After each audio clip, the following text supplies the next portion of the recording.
Il y a des signes qui passent inaperçus, des avertissements silencieux que peu prennent le temps de voir. Depuis toujours, chaque peuple a reçu des rappels, mais combien l'ont écouté? Noé a prévenu les siens, mais ils se sont moqués. Moïse a montré des miracles, mais beaucoup ont douté. Et aujourd'hui, sommes-nous en train de répéter les erreurs du passé? Un test est en cours, une épreuve qui ne laisse personne indifférent. Ceux qui comprennent se préparent, les autres s'égarent. La question est simple. Quel chemin allez-vous choisir? 1. L'étrange présage. Ce que les signes annoncent. Imaginez ceci. Un homme se réveille en sursaut, son cœur battant à tout rompre. Son souffle est saccadé, ses mains tremblent légèrement. Il vient de faire un rêve si intense qu'il a du mal à distinguer le réel de l'illusion. Dans ce rêve, le ciel s'assombrissait brusquement, comme si une ombre invisible l'avait englouti. Une brume épaisse flottait sur la terre, et dans cette obscurité inquiétante, une lumière éclatante est apparue au loin, perçant le voile du néant. Puis, une voix résonna, une voix qui semblait ne pas venir de ce monde. Le moment approche. Prépare-toi. Ce n'étaient que 3 mots, mais il semblait porteur d'un message bien plus profond, bien plus grand que lui. Il se réveille, son front perlé de sueur froide. Son instinct lui dit que ce rêve n'est pas un simple produit de son imagination. Il sent qu'il signifie quelque chose de bien plus vaste que sa propre existence. Il secoue la tête, essayant de se raisonner. Ce n'était qu'un rêve, se dit-il en soupirant. Mais lorsqu'il allume son téléphone pour lire les nouvelles du jour, son souffle se coupe. Un phénomène météorologique inédit observé cette nuit. Une tempête soudaine s'est abattue sur plusieurs régions, suivie d'un tremblement de terre dont l'origine reste inconnue. Son cœur rate un battement. Ce n'est pas une coïncidence. Il sent un frisson lui parcourir l'échine. Comment un rêve pourrait-il précéder un événement réel? Était-ce un avertissement? Une vision d'un avenir imminent? Et si c'était l'un des signes? Les signes de la venue d'Al-Mahdi. Depuis des siècles, les érudits et les croyants scrutent les signes annoncés par le prophète Muhammad, paix et bénédiction sur lui. Des signes qui, lentement mais sûrement, prennent forme sous nos yeux. Le messager d'Allah, paix et bénédiction sur lui, a dit « Avant l'arrivée d'Al-Mahdi, il y aura des années de confusion où la vérité deviendra difficile à distinguer du mensonge. » Hadith authentique, Sunan Ibn Majah, 434. Regardons autour de nous. Ne sommes-nous pas déjà dans cette époque de confusion? Les signes sont nombreux. Des conflits qui s'intensifient, guerres civiles, tensions entre nations, alliances brisées, trahisons politiques. Une injustice généralisée. Le riche devient plus riche, le pauvre plus pauvre. Les opprimés crient à l'aide mais personne ne les entend. Des catastrophes naturelles hors du commun. Tremblements de terre inattendus. Incendies ravageurs. Inondations records.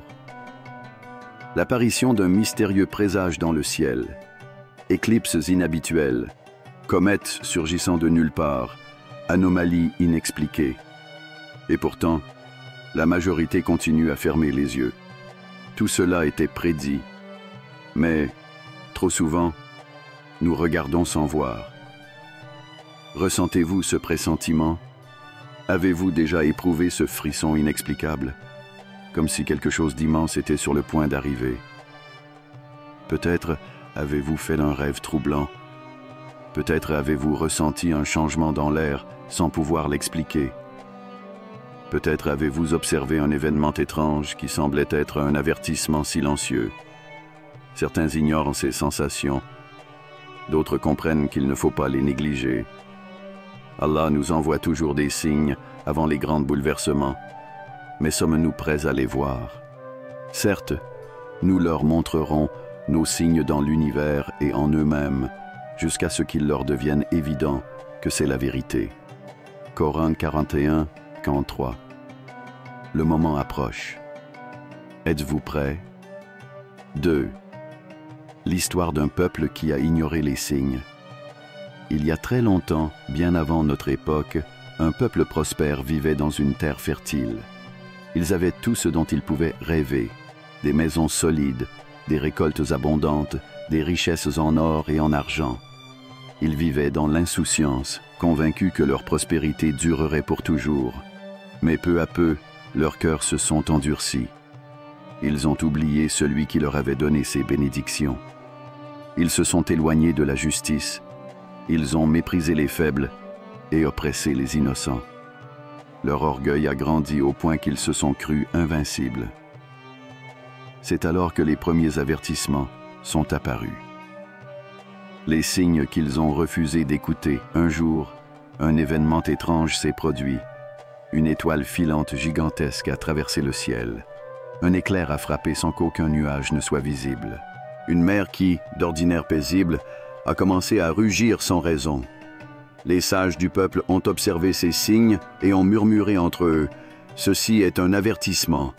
Nous devons nous repentir. » Mais les puissants, les arrogants, ont ri. Ce sont des phénomènes naturels, rien de plus. Nous sommes trop avancés pour croire à de tels présages. Le prophète envoyé à ce peuple leur a alors dit « Craignez Allah et revenez vers lui. Ce sont des signes. Un grand malheur approche si vous persistez dans votre arrogance. » Mais ils se sont moqués de lui. Ils l'ont traité de fou. Ils ont refusé d'écouter, jusqu'au jour où le sol a tremblé sous leurs pieds. La destruction, en une seule nuit. Tout s'est passé en une nuit. Une secousse a ébranlé la terre. Un vent violent s'est levé, hurlant comme une bête enragée. Les eaux ont déferlé, balayant tout sur leur passage. Le peuple s'est réveillé en panique. Les palais se sont écroulés. Les marchés ont été réduits en cendres. Les cris ont rempli l'air, mais il était trop tard. Allah avait donné des signes, mais ils avaient choisi de les ignorer. Le lendemain matin, il ne restait plus rien. Un silence effrayant régnait sur les ruines de leur cité. Les forts étaient tombés. Les arrogants étaient réduits en poussière. Les signes qu'ils avaient ignorés s'étaient transformés en réalité. Sommes-nous différents aujourd'hui? Ne vivons-nous pas dans la même arrogance? Les signes sont là. Les catastrophes naturelles augmentent. Les injustices se multiplient. Les valeurs sont renversées. Les voix qui appellent à la vérité sont moquées. Et pourtant, la majorité des gens continuent à ignorer. Le Coran nous rappelle « Et combien de cités avons-nous détruites alors que leur population était injuste, et elles sont maintenant désertes à l'exception de quelques demeures. » Coran 22, 45. Nous avons aujourd'hui des gratte-ciels, des technologies avancées, des sciences sophistiquées. Mais avons-nous la sagesse de ne pas répéter les erreurs du passé? Ouvrons-nous les yeux avant qu'il ne soit trop tard? Le peuple ancien pensait que rien ne pouvait les atteindre. Ils croyaient que le temps jouerait toujours en leur faveur, jusqu'à ce qu'ils découvrent que le temps ne pardonne pas ceux qui ignorent les signes. Et nous? Pensez-vous que nous sommes différents? Le passé n'est pas une simple histoire. Il est un avertissement.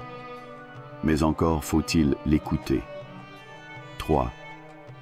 Que devons-nous faire? Le message d'Allah pour les croyants. Fermez les yeux un instant. Respirez profondément. Imaginez que vous êtes seul sous un ciel étoilé. Le monde autour de vous est silencieux. Seule une brise légère caresse votre visage. Vous êtes là, face à l'immensité, face à Allah, et vous vous posez une question essentielle. Suis-je prêt pour ce qui vient? Ai-je préparé mon âme pour les épreuves qui approchent? Si Al-Mahdi doit apparaître, alors nous devons nous préparer. Mais comment? 1. Se rapprocher d'Allah. Tout commence par la connexion avec le Créateur. Priez, mais pas simplement avec votre corps. Priez avec votre cœur. Laissez chaque prière être un appel sincère. une ouverture de votre âme vers celui qui entend tout. Imaginez que vous êtes un voyageur en plein désert. Votre seule source de survie est une source d'eau cachée. Si vous la trouvez, vous vivrez. Si vous l'ignorez, vous vous perdrez. Cette source, c'est la prière. C'est elle qui vous relie à Allah, qui vous éclaire quand tout devient sombre. Le Coran nous rappelle « Ô vous qui avez cru !» Cherchez secours dans la patience et la prière. Certes, Allah est avec les endurants. Coran 2, 153. Ne laissez pas un seul jour passer sans parler à Allah. Chaque prière, chaque invocation vous fortifie pour le futur, car seul celui qui est éveillé spirituellement pourra reconnaître les signes. 2. Se détacher du matérialisme. Le monde n'est qu'un mirage. Regardez autour de vous. Les maisons luxueuses, les vêtements de marque, les objets de convoitise. Est-ce que cela qui sauvera votre âme? Le prophète, paix et bénédiction sur lui, dormait sur une natte rudimentaire. Les plus grands croyants vivaient avec peu, mais leur cœur débordait de lumière. Pourquoi? Parce qu'ils avaient compris un secret. Les vraies richesses ne se comptent pas en pièces d'or. Elles se comptent en paix intérieure. Elles se comptent en foi. Lorsque les épreuves viendront, qu'adviendra-t-il de ceux qui ont mis leur confiance dans ce monde? Quand tout s'effondrera, que leur restera-t-il? Mais celui qui a Allah dans son cœur n'a peur de rien. Ne soyez pas de ceux qui s'accrochent aux illusions de ce monde. Les richesses véritables ne sont pas dans vos poches, elles sont dans votre âme. 3. Observer et comprendre. Le monde est rempli de signes. Mais qui les voit vraiment? Aujourd'hui, des événements bouleversants se déroulent sous nos yeux. Des catastrophes naturelles de plus en plus fréquentes. Des injustices qui s'intensifient. Une confusion grandissante entre vérité et mensonge. Et pourtant, combien de personnes ferment les yeux? Ne tombez pas dans la distraction et l'oubli. Regardez, analysez, comprenez. Le prophète, paix et bénédiction sur lui, a dit « Le croyant ne se fait pas duper 2 fois par le même piège. » Sahih al-Bukhari. Les croyants sont lucides. Ils ne se laissent pas endormir par le bruit du monde. Aujourd'hui, un signe terrifiant est apparu. Une catastrophe. Une vision étrange dans le ciel. Une nouvelle inquiétante. Mais le plus important n'est pas le signe lui-même. C'est ce que vous choisissez d'en faire. Vous pouvez l'ignorer, comme les peuples du passé. Ou bien vous pouvez vous éveiller. Le choix est entre vos mains. Le moment approche. Les âmes doivent se préparer, car seuls ceux qui auront fortifié leur foi pourront traverser ce qui vient. Êtes-vous prêts? 4. Le test des croyants. Serons-nous parmi les éveillés? Frères et sœurs, chaque génération a eu son test. Noé, paix sur lui, a averti son peuple. Il a prêché des années, mais peu ont écouté. Ils se sont moqués de lui. Ils ont ri, jusqu'à ce que la pluie commence à tomber. Moïse, paix sur lui, a appelé à la vérité. Il a affronté l'oppression. Il a montré des miracles, mais beaucoup ont douté. Et ils sont restés enchaînés, prisonniers de leur propre refus de voir. Et nous, aujourd'hui, quel est notre test? Sommes-nous prêts à voir la réalité telle qu'elle est, ou allons-nous détourner le regard, comme l'ont fait ceux qui nous ont précédés? La foi mise à l'épreuve. Le prophète Mohammed, paix et bénédiction sur lui, nous a avertis. Viendra un temps où s'accrocher à sa foi sera aussi difficile que de tenir une braise dans sa main. Sunan at-Tirmidhi, 2260. Ce temps est-il arrivé? Regardez autour de vous. Distractions incessantes. Chaque jour, des écrans captent votre attention, vous éloignent du rappel d'Allah. Course au matérialisme. Les cœurs sont remplis de désirs, mais vides de sens. Chacun court après l'or, oubliant que la véritable richesse est dans l'âme. désunion entre les croyants, division, querelle, orgueil. Alors que notre force réside dans l'unité, nous nous déchirons. Et pourtant, les signes continuent d'apparaître, silencieusement, comme des rappels subtils. Mais qui les voit vraiment? Le croyant éveillé voit au-delà de l'illusion. Un vent souffle, un arbre ploie sous l'orage. Mais ses racines, elles restent fermement ancrées dans la terre. Ainsi est le croyant véritable. Il ne craint pas les tempêtes. Il ne se laisse pas emporter par le chaos du monde. Il sait qu'Allah guide toujours ceux qui restent fermes dans leur foi.